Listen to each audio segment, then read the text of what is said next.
Whoops.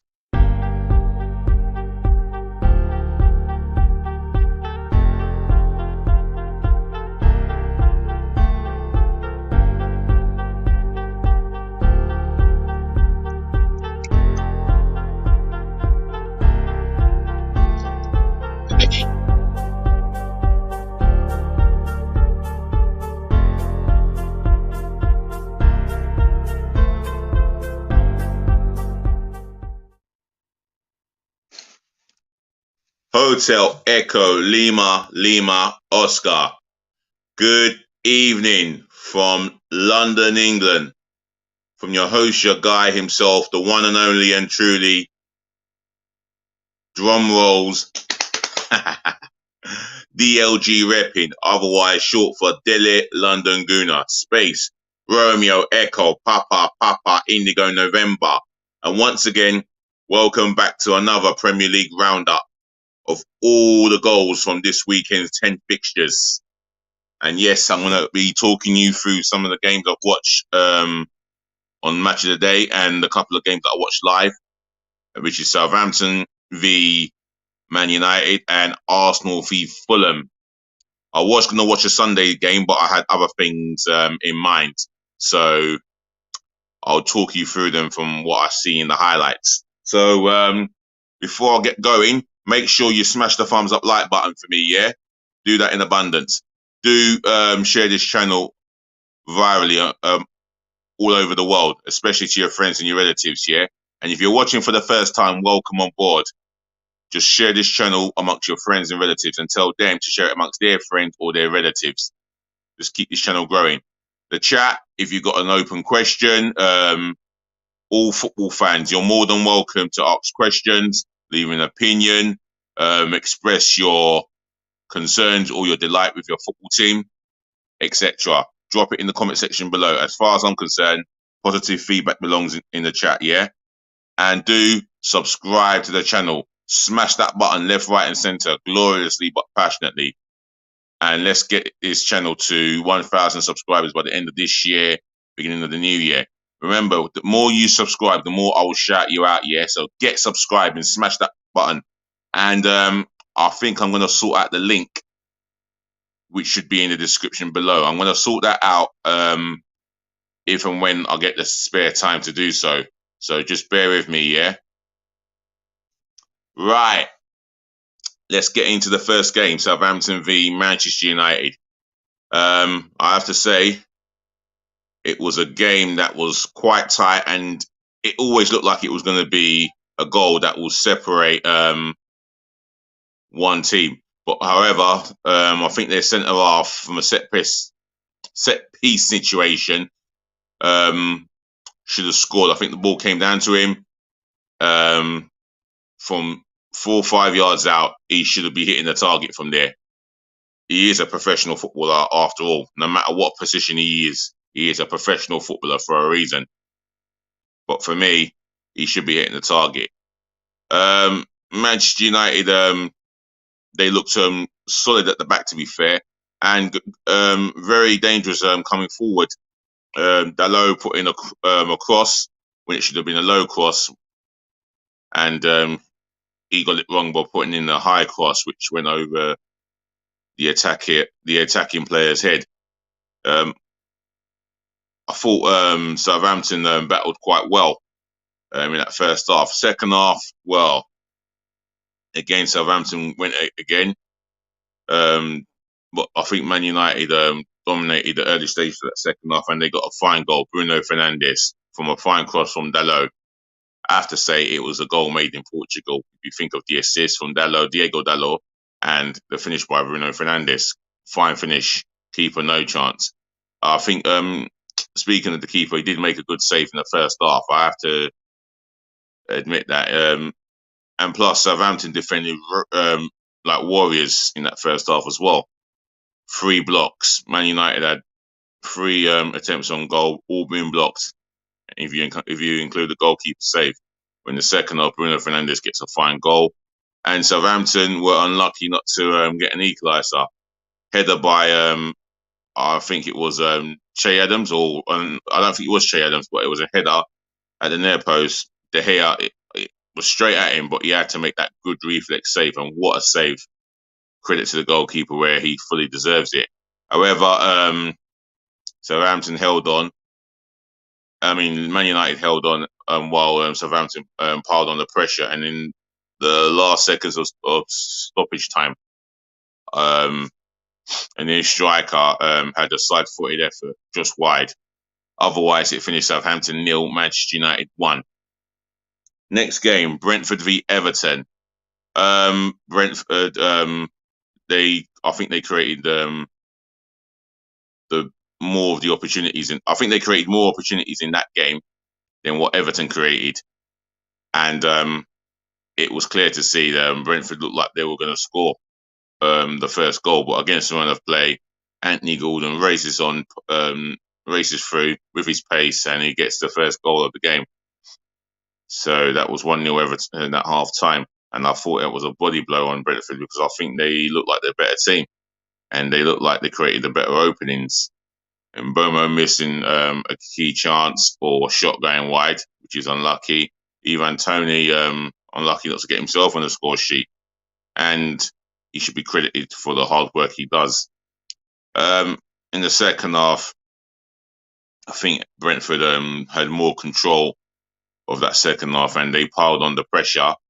And before you know it, they get what they deserve in the end. And the equaliser came. I think it was one of the Scandinavian players, or maybe a Danish international equaliser. And yeah, I think it was no more than what Brentford deserved. They deserved to score an equaliser, maybe deserved to win the game on the day. But at the end of the day, it finished Brentford 1, Everton 1. Next game, Brighton over Albion v Leeds United. For me, Brighton created more of the chances for me, and they looked like they were going to score all the time as they came forward. Pascal Gross was a threat. Danny Welbeck again led the line well. Moulier, or however you pronounce his name, Minier, pulled off a fine good save in the first half to deny, no, in the second half, should I say. And yeah, Brighton looked very sharp, and they looked like they were going to score the opening goal. I didn't think I saw a lot from Leeds throughout that first half, and I saw very little from them in the second half. However, having saying that, I would say Brighton looked the better team, and justice was done when Pascal Gross gets himself another goal. So it finished Brighton over Albion 1, Leeds United 2. I mean, Leeds United 0 2. Anyway, next game. Chelsea v Leicester City. The first opening 20 minutes, you can see Chelsea looked in control. Leicester did look threatening on the counter-attack, and Conor Gallagher received his first booking, I think, inside 10 minutes, and then after the 25th minute, about the 25th minute, should I say, he received his second yellow card for another silly foul and a red card. Chelsea were down to 10 men, but Chelsea didn't stop. To their credit, they carried on, especially being down to 10 men, and I didn't see much from Leicester. However, in the second half, Chelsea were on the front foot here, and before you know it, Raheem Sterling, instead of being shown down the line, he was shown inside with his dangerous right foot. He takes a deflected shot, loops over the goalkeeper, 1-0 Chelsea. And then, you know, before you know it, Chelsea got up the other end and make it 2-0. I can't remember the Chelsea goal scorer, the second goal, or was it Raheem Sterling? Any Chelsea fans watching, who are at Stamford Bridge, you can name me the second goal scorer. I think it might be Raheem Sterling. In fact, let me have a look. No, I don't need to do that. Hang on, let me have a look. I will find out as soon as possible. And I think it was a tap-in. Yes, it was a tap-in by Raheem Sterling when the cross came from the right. And then, before you know it, Leicester piled on the pressure a bit, and then they got a goal that was worthy of a finale finish. And Leicester didn't really do enough to get that equaliser as such. think Mendy pulled off a very good save, if I'm not mistaken. However, Chelsea hang on with 10 men and they got the victory. So it finished Chelsea 2, Leicester 1. The next game, deep breath, Liverpool v Bournemouth. I think I've given it away there. And the reason why I've given it away there, well, you just see me take a deep breath. Well, after being humbled by Manchester United, Liverpool started this game on the front foot from the minute get-go. And good little build-up play on the counter-attack.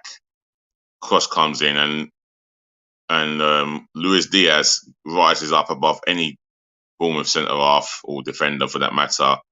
Heads it at the back stick, 1-0. My word, what a header. And then 1-0 became 2-0 shortly.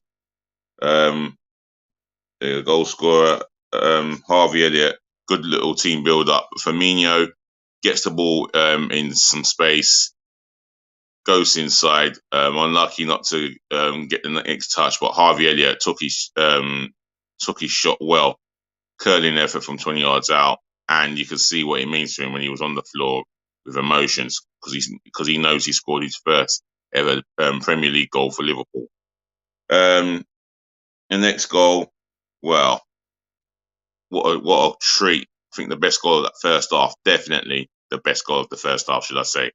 Trent Alexander's 1-2 with his Liverpool teammate, and boy, did he unleash a rocket. Keeper, no chance. And before you know it,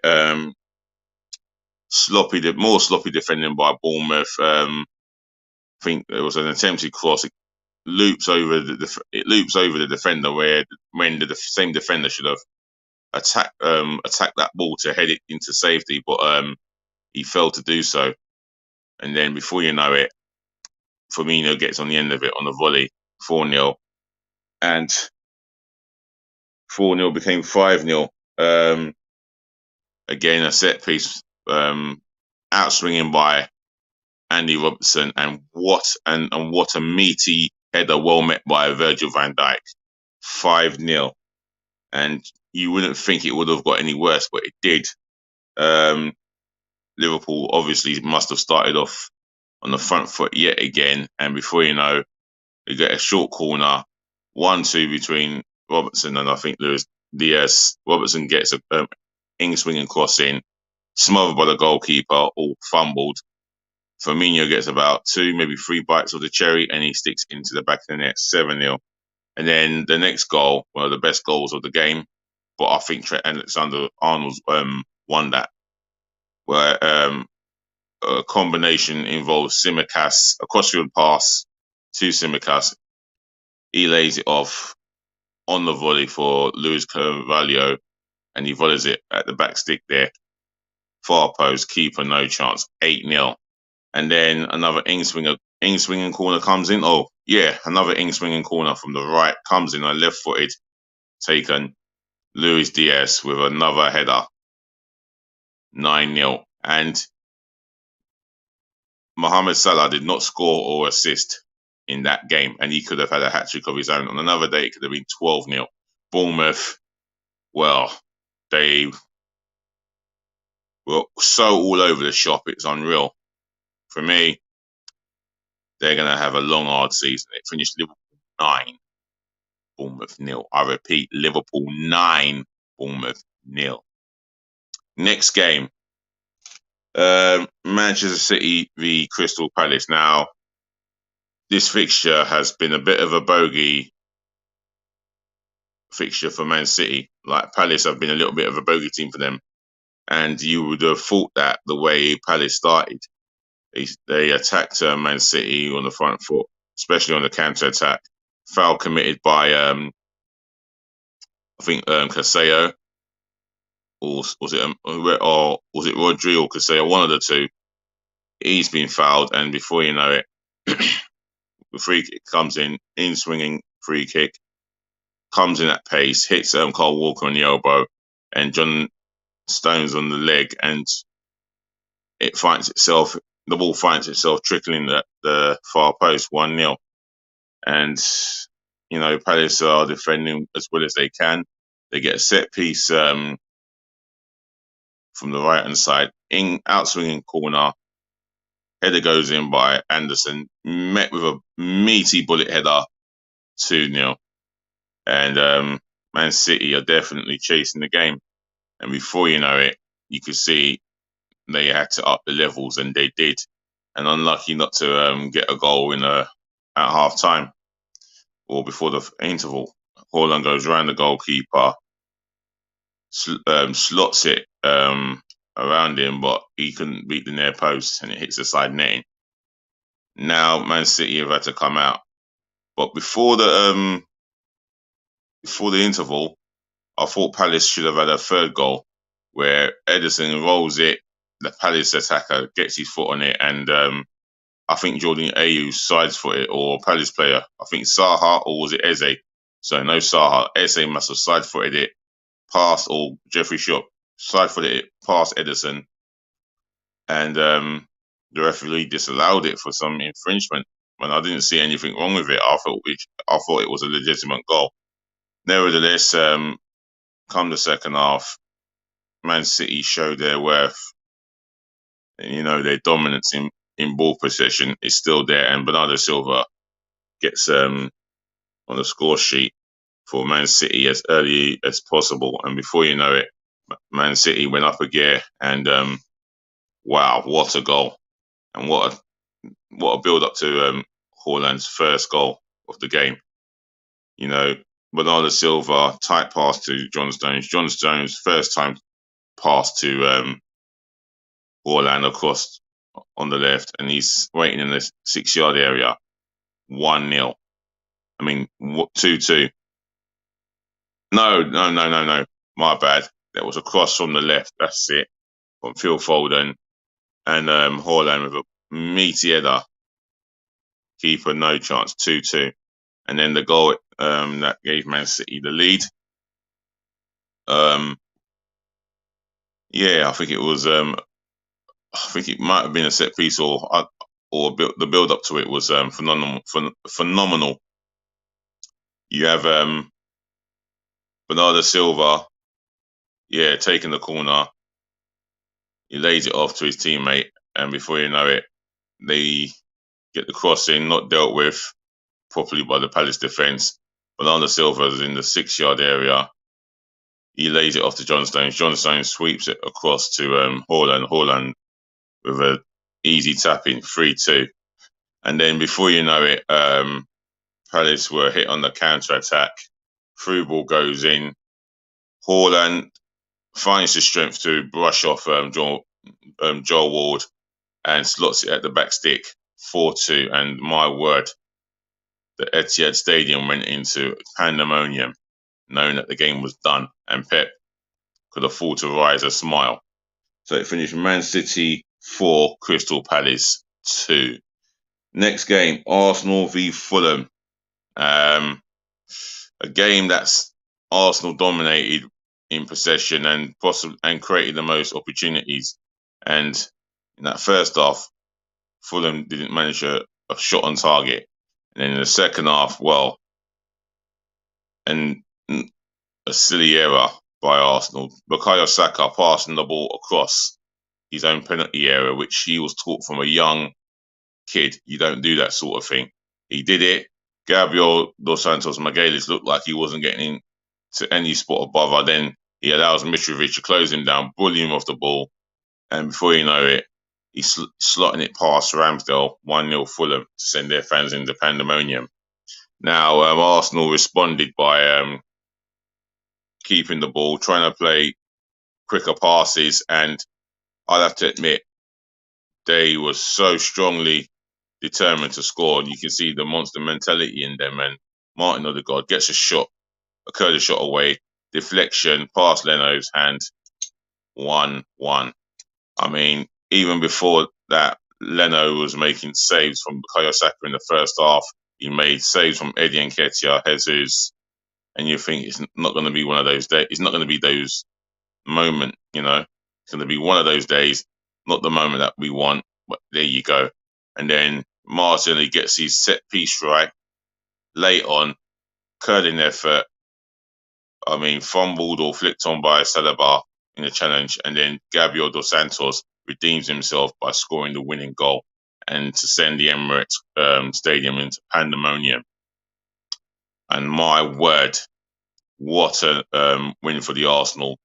They caved in, persistence, show of mentality, and Arsenal get the winning goal, which finished Arsenal 2, Fulham 1. Right, Sunday's game, Aston Villa v West Ham United. Now, this was a fixture dominated in the first half by Aston Villa. You can see they were on the front foot. Good passing and movement from Steven Gerrard's boys. And,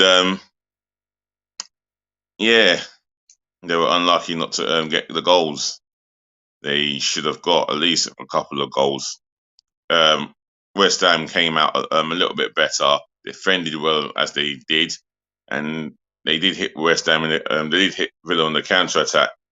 Especially in that first half, there was a moment where they hit Villa on the counter attack, but Gerard Bowen, he was in two minds. He didn't know whether to shoot or pass, so that attack broke down, and a great tackle by Luca Dean.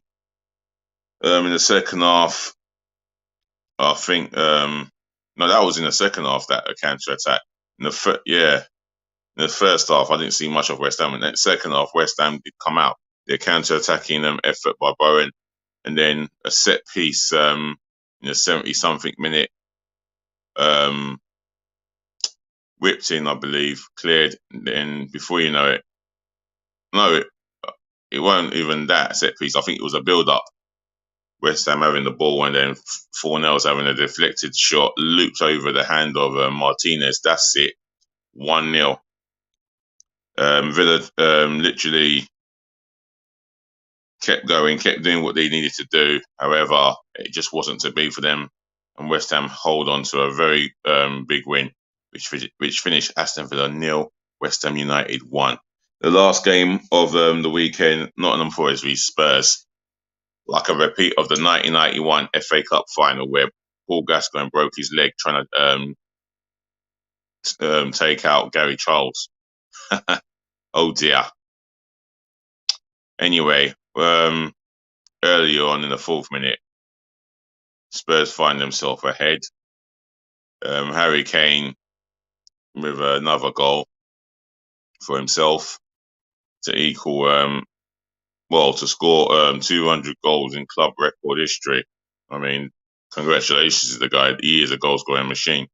However, Nottingham Forest did press for the equaliser. They showed composure, intensity, and some fight. And I'll tell you, I think Toffolo, Toffolo, that was in the second half. I think Forest would have deserved to go into the interval at 1-1. But they went in at 1-0 down, and then in the second half, Forest still attacked no matter what, and tried to hit Tottenham on a counter attack.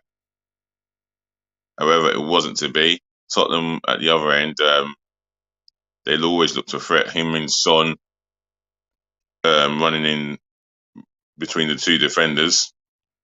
Had a shot. He cut inside the defender. That's it. I remember him having a left-footed shot. It was saved by the goalkeeper, but he was better off laying it for Harry Kane. Tottenham had a penalty. Good work by Perisic, and he puts in a good cross. Cook goes up with his hands in the air. For whatever reason, I don't understand why his hands up in the air. However, it really didn't matter. He did get the booking, but he's got his goalkeeper to thank because he made a splendid save from Harry Kane from 12 yards out. However, Forest had opportunities of their own. Toffolo or Yates should have buried his opportunity. And I feel that Nico Williams, from a good cross from a cross or a pass from a Forest player, and he should have, he was unlucky not to find the back of the net, although it took a deflection. And then Tottenham went up the other end and got the killer goal. Richarlison coming on as a sub, crossing with the outside of his boot on the left-hand side. Yeah, and finding Harry Kane in space, onside, unmarked, 2-0 with a header. And that's the final score from the City grounds. So it finished Nottingham Forest 0, Tottenham Hotspur 2. And now I've come to the end of this recording. Otherwise, ladies to the gentlemen, to the boys, to the girls, always a pleasure to say thank you for listening. Thank you for tuning in. Thank you for watching. Saving the best to last, as you know I always do. Thank you so much for taking the time out and putting up with me. Other than that, I'll be back tomorrow evening with another DLG repping daily transfer news. Sorry, I can't. Sorry, I didn't get around to doing another one. I was at my mum's, so I apologise to all viewers who are watching. Other than that, I hope you have a splendid evening and looking after yourselves, looking after your families. Please look after your friends. On top of that, peace, love, and bless again. And do like, comment, share, and subscribe, please. Do all of that. Let's keep this channel growing. And on top of that, DLG repping. We'll chat again. All that is left for me to say is please just remember to be nice.